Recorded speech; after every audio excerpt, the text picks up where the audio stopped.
Welcome to our channel. Today we how to set up Microsoft Outlook calendar categories for priority scheduling, beginner guide step by step clearly. Open Microsoft Outlook on your computer. Navigate to the calendar section by clicking on the calendar icon in the lower left corner. Locate the Home tab in the top menu bar and click on it. Find the Categorize button in the ribbon. Click on Categorize to reveal a drop-down menu. Select all categories from the drop-down options. In the Color Categories dialog box, you'll see a list of default categories.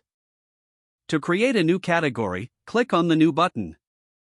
Enter a name for your new category in the dialog box that appears.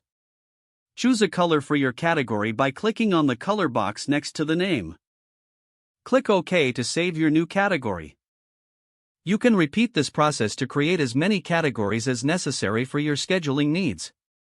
To assign a category to an event or appointment, open the event by double-clicking on it.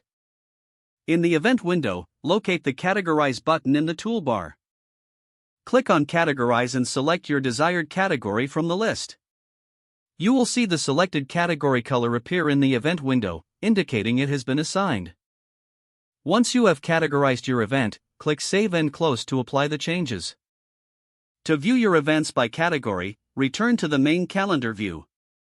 In the left pane, click on the View tab at the top. Select View Settings and then click on Conditional Formatting.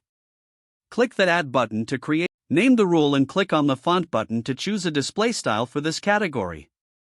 Set the criteria by clicking on the Condition button and specifying which category to apply the rule to. Click OK to save the rule and return to the calendar view. Now, your events will be color-coded according to the categories you've set, making it easier to prioritize your schedule.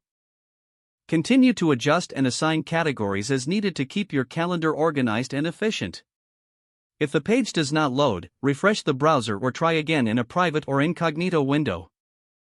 Make sure you are using the correct email address, then retype it carefully to avoid small typos.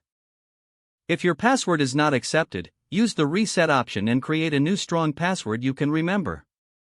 Don't forget to like this video and subscribe to our channel for more step-by-step tech guides.